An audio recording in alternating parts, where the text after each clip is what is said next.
आपने बिंदु तो उठाए हैं, लेकिन शायद कुछ बिंदु मिसिंग है, मैं उस पर बाद में आऊंगा दूसरे राउंड में। मैं आता हूँ हेमंत कुमार जी आपके पास। चर्चा चूंकि साउथ पे है आज, और मैं थोड़ा सा, जब भी मेरी एक हैबिट है जी। आवाज नहीं आ रही? मेरी आवाज नहीं आ रही?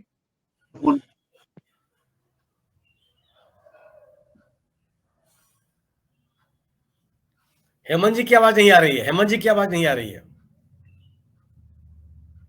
फोन आ गया, हेमंत जी फोन। की, हाँ अब आया, हेमंत जी की आवाज आई। मेरी आवाज आ रही है? हाँ आपकी आवाज आ रही है, हेमंत जी की आवाज नहीं आ रही है, तो स्टिल हो गए हैं वो। अच्छा ठीक है, मैं काम करता हूँ, मैं सुनील जी आपके पास आ जाता हूँ फिर मैं, जब तक वो वापस हेमंत जी आते हैं। प्लीज हो गए। हाँ, लगता है कुछ कनेक्शन की प्रॉब्लम हुई है। Let him join once again.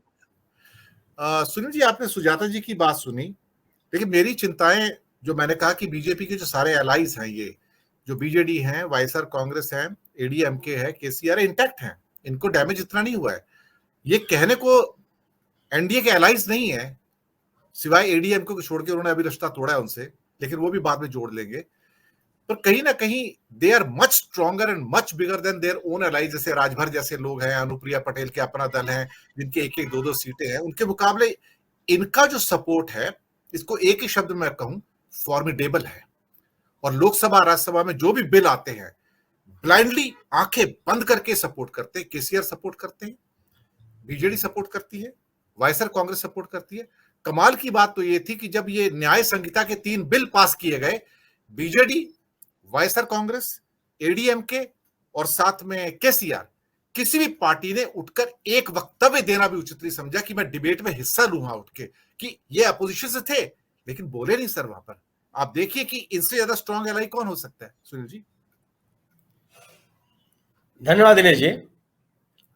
ये बिल्कुल सही है, जिन दलों का आप नाम ले रहे हैं ये लगातार सपोर्ट कर रहे हैं मोदी सरकार का, लेकिन सरकार, इनके समर्थन का नुकसान तत्काल कितना हुआ केसीआर को आपके सामने है।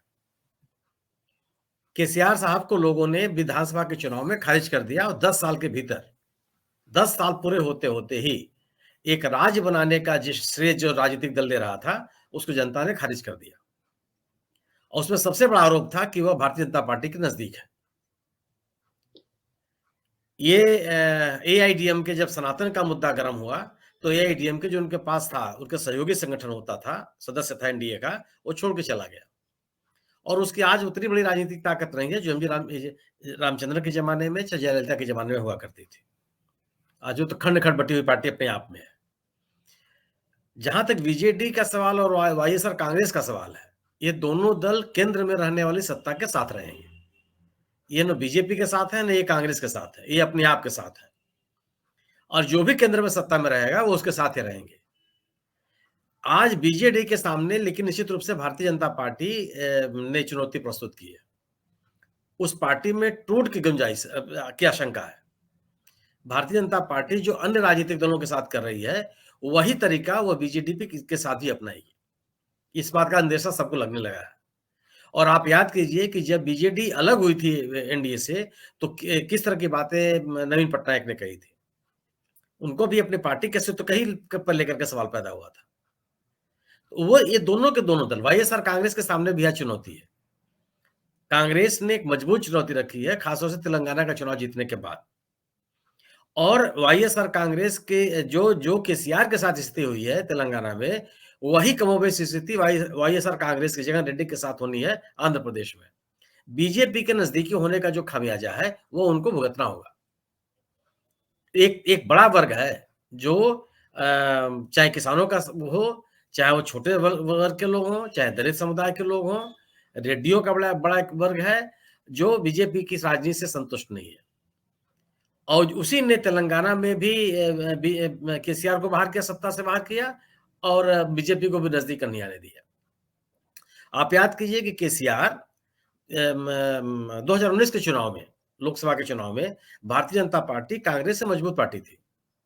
4 सीटें जीती थी बीजेपी ने, 3 सीटें जीता था कांग्रेस ने, क्योंकि ये लोगों को ये लग रहा था कि कांग्रेस की स्थिति केसीआर का विकल्प बनने के लायक नहीं है, सांगठनिक स्तर पर उतनी मजबूत नहीं थी। लोकसभा के चुनाव के बाद ही अगर आप हैदराबाद बृहत नगर निगम का चुनाव का याद रखिए तो 48 सीटों पे कांग्रेस जीती थी बीजेपी। केसीआर की सरकार को बड़ा झटका लगा था, क्योंकि उस समय आपको याद होगा हैदराबाद में बाढ़ का असर था और बाढ़ के दौरान राहत कार्य देने में केसीआर की सरकार विफल रही थी। बड़ी नाराजगी हुई थी लोगों के मन में। तो वह सफलता केसीआर को भी नहीं मिली जो बीजेपी को मिली। लेकिन इसी विधानसभा के चुनाव में जब कांग्रेस ने अपने संगठन को मजबूत किया और प्रमुख दावेदार बनी सत्ता की, तो लोगों ने खारिज कर दिया, केसीआर को भी खारिज किया और बीजेपी को भी खारिज किया। इसमें कोई दो राय नहीं है कि ये दोनों तीनों दल जरूरत पड़ने पर बीजेपी के साथ होंगे, लेकिन मेरा यह मानना है कि उसके साथ होंगे जो कांग्रेस सरकार बनाएगी। इनकी ये बीजेपी के साथ जाने वाले लोग नहीं है कि बीजेपी अगर इनको जाना होता तो उनके साथ मिलकर चुनाव लड़ते, ये उनके साथ चुनाव लड़ने की स्थिति में नहीं है। लेकिन जो साथ न रह करके भी मदद पहुंचाने के आरोप में जो दशा दुर्दशा जनता दल एस का कर्नाटक में हुआ या उत्तर प्रदेश में मायावती जी के साथ जो स्थिति हो रही है या केसीआर साहब का तेलंगाना में हुआ, उस किसी भी दल को बीजेपी के एंट्री का मनसे का नुकसान होगा जो उनके साथ नजदीक दिखाई पड़ेंगे। नवीन पटनायक की जो भी ताकत है अपनी ताकत है, उसमें निश्चित रूप से एनडीए कोई माने भारतीय जनता पार्टी कोई सहयोग नहीं है, लेकिन भारतीय जनता पार्टी भी उड़ीसा में बीजेडी को बहुत लंबे समय तक बर्दाश्त नहीं कर सकती है। उसका तो एजेंडा ही रहा है कि क्षेत्रीय दलों को स्वीकार नहीं करना। वो और दूसरी चीज की वो चोरी छुपा नहीं कर रहे हैं, वो लगातार कह रहे हैं, कहते रहे हैं। जेपी नड्डा साहब का बयान आप याद कर लीजिए कि क्षेत्रीय दल विकास में बाधक है, देश के विकास में बाधक है, इनको नहीं होना चाहिए। तो मेरा अपना मानना यह है कि भारतीय जनता पार्टी का एंटी इनकम्बेंसी का जो असर है वो उन दलों के साथ भी होगा जो भारतीय जनता पार्टी की मदद करते नजर आए हैं। और चुनाव के लिहाज से निश्चित रूप से इनके सामने जो चुनौती होगी कांग्रेस की ही होगी। चाहे आंध्र प्रदेश में वाईएसआर कांग्रेस के सामने हो, चाहे उड़ीसा में नवीन पटनायक के सामने हो, बीजेपी की वो ताकत नहीं है। बीजेपी उस तरह से लड़ना भी नहीं चाहेगी क्योंकि उनके जीतने से उनको नुकसान नजर नहीं आता। आपका कहना बिल्कुल सही है, लेकिन अगर चुनाव में इंडिया दल समूह को सरकार बनाने की नौबत आ गई तो ऐसा नहीं है कि वो अपने साथ खड़े हो जाएंगे बीजेपी के साथ सरकार बनवाने के लिए। मेरा अपना मानना है, और अभी 2019 के चुनाव में बीजेपी को साथ देने की जो कीमत है उनको अदा करनी पड़ेगी। एक बड़ा वर्ग जो बीजेपी से संतुष्ट है वह इनसे भी इनके खिलाफ भी जाएगा, वो इनके साथ, वो बीजेपी का विकल्प के रूप में इनको नहीं चुनेगा। अगर उसको बीजेपी के खिलाफ मतदान करना है तो बीजेपी का कोई भी बीजेपी से असहमत मतदाता बीजेडी, एआईएडीएमके, वाईएसआर कांग्रेस के साथ नहीं जाएगा, ऐसा मेरा मानना है। और यह मैं इस आधार पर कह सकता हूं कि जिन राज्यों में वहां के स्थानीय दलों ने बीजेपी की मदद की, लोगों ने बीजेपी के विकल्प के रूप में उनको नहीं माना, उनको स्वीकार कर दिया। यह निश्चित रूप से कांग्रेस के लिए स्थिति है कि कांग्रेस अपने आप को इन राज्यों में मजबूत करे। आंध्र प्रदेश में जो उसने पहल की है यह उल्लेखनीय है।